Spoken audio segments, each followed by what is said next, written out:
Look, so you're coming off of, as we talk now, your best start as a Mudcat, 11 strikeouts in Fayetteville just a couple days ago on the 4th of July, for that matter. What was working for you that day? Well, the big thing is that I was able to get ahead of the order the first time go around with the fastball and kind of beat guys with my fastball early. And then later in the game, I was able to go to the curveball and changeup and kind of mix some things up second and third time through the order. What was it like being able to pitch on the 4th like that and then obviously have success? I mean, was it a little bit cooler because of that? It was just fun. It was fun to be able to pitch during the day on the 4th of July and being able to actually get out and play baseball on the 4th, since last year that didn't happen. What was 2020 like for you? It was basically just a lot of training and getting prepared for this year. So I was able to do a lot of things in the weight room and from a training aspect that you wouldn't normally be able to do in a normal off season. So it was kind of an extended off season is the way I treated it, and was able to get a lot of bullpen work done and work with TrackMan information to kind of figure out what I needed to do to get ready for this year. Did you have a complex that you worked out at, or some sort of facility in order to have access to a TrackMan system to look at? Yeah, I worked out of it's the Florida Baseball Armory now.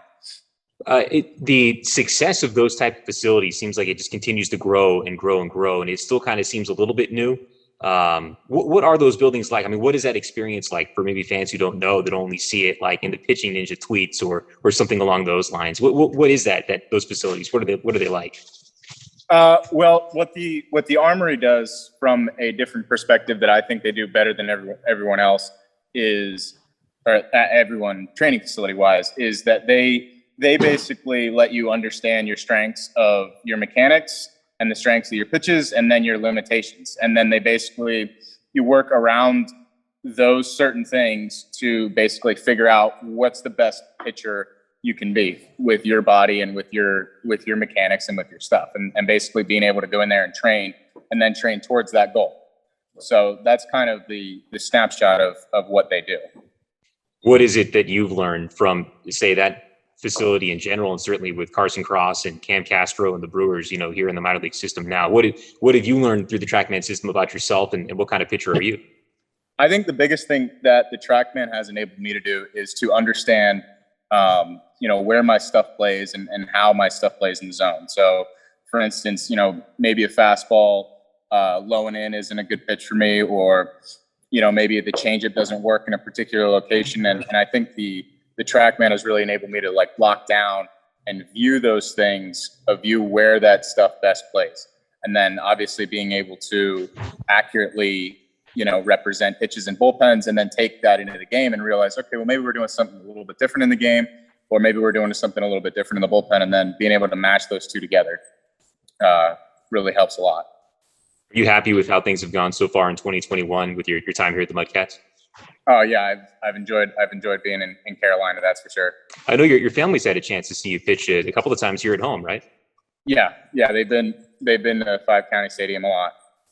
I know that you had noted one time, I read something in an article about how you'd pitch at the JUCO, the Division II, and at the Division I level. I mean, what did that teach you? I guess as far as, like you said, bouncing around a little bit. I mean, it's a little unique, right?